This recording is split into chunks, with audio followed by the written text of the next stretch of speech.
This is the morning edition of the Weather Xtreme video. This is for Tuesday, June 3rd. I'm James Spann. Alabama's weather should feature a few showers later today. Tomorrow, relatively dry.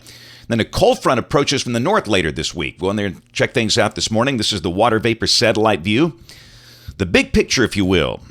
Got a large upper low and extending trough there over Canada. That trough extends down into parts of the Great Lakes region. A little shear axis trailing that thing is west of the state, and that'll be drifting in here later today, and that should bring afternoon showers and storms. We didn't see any really tomorrow, yesterday, because of the wedge.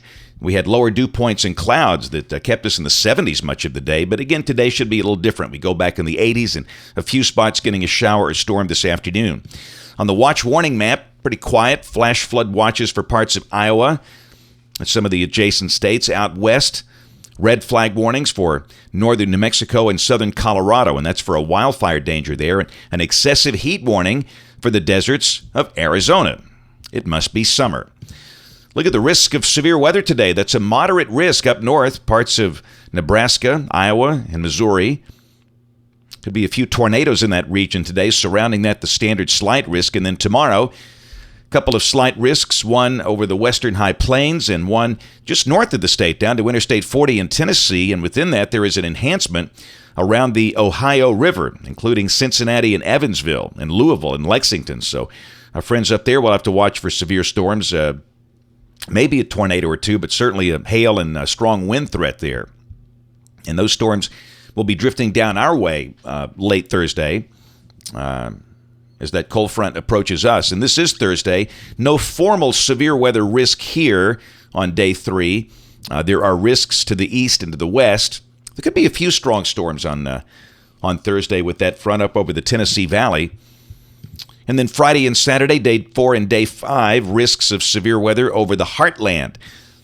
States like Kansas and West Oklahoma, up into parts of Missouri and Arkansas, but again, that should not affect us. Here's the rain for the next 5 days. This carries us through Sunday morning, and this is suggesting rain amounts of maybe 1/2 to 3/4 of an inch here. Heavier totals near the Tennessee border, amounts over 1 inch there.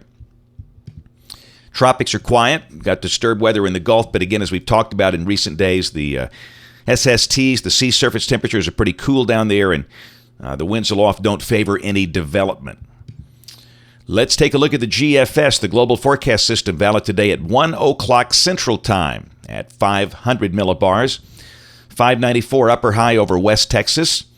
Strong trough coming through the Great Lakes, and down below that, we're in kind of a soupy air mass, and again, that little shear axis kind of drifts in here later today, so we're expecting scattered showers and storms this afternoon and this evening with the high in the mid-80s. That's a high-res NAM showing a few scattered storms over the northern part of the state. But again, clearly, we think the wedge effect is broken down. We go back in the 80s today, and we see those again. Now, tomorrow should be a relatively dry day, just a slight chance of a shower. We're not going to say no chance of rain. You rarely ever do that in summer, but the storm should be pretty isolated. And we warm up to highs in the upper 80s as the upper ridge pokes in from the west. But Thursday, we got a surface front coming in here from the north.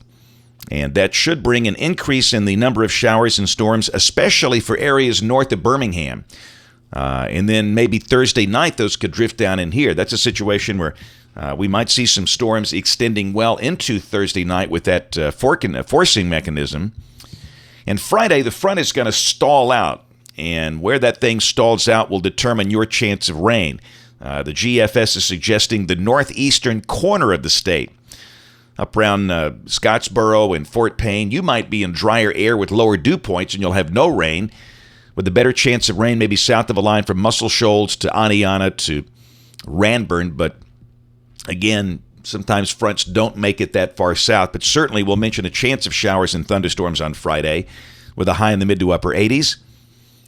All right, weekend fans, let's take a look. Saturday, that upper high west of the state is trying to ease in here, but again, we've got this stalled surface boundary, so we'll mention a chance of scattered, mostly afternoon and evening showers and storms, but I would certainly not call it a rainy day. Pretty classic June weather. I'd say the chance of any one spot getting wet would be about 1 in 3. The same thing on Sunday, although this run with other runs continue to show the deeper moisture over the eastern side of the state. We'll see if that holds up. We're just going to mention some risk of a shower Sunday afternoon. Then Monday, another front comes in from the north, and that might give us a bump in the number of showers and storms early next week. So every day there's a chance of showers and storms. The driest day will probably be tomorrow, but every day it's going to be a hit and miss proposition. And the storms, as we all know, tend to be kind of random and scattered, although with these two fronts that could focus the activity to some degree. Tuesday, a week from today, again, the GFS tries to bring down some drier air over the northern third of the state. We won't buy into that just yet. And down south, yes, we are watching that tropical mischief. This run gives us two lows down there, one over the Yucatan and one just west of Fort Myers. And this is the next day, Wednesday the 11th, and those things are headed northeast. And on the 12th, they keep on moving northeast. And again, the water up here is cooler. The SSTs are only in the 70s just off the central Gulf Coast, so I don't think that'll be a problem here. But the water a little warmer down to the south. We'll keep an eye on that. But it's pretty early in the season for tropical mischief up here. It can happen, yes, but I don't think it will in this case. We'll check the end of the forecast, June 18th. That's a pretty good-looking trough coming down across the Mississippi River Valley. Deep surface low up there around Milwaukee. And again, for us, that would be just kind of warm and mostly dry if that happens to be correct. But the good news, we don't see any sign of any super-duper nasty, big-time heat wave over the next 15 days, and that's good. That's it for the Weather Xtreme video today. We'll have notes in the blog. Next video here by 4 o'clock this afternoon. If you can't catch us this evening on the live stream of the television site, ABC 3340 News at 4, 5, 6, and 10 o'clock. Thanks for watching. Have a great day, and God bless.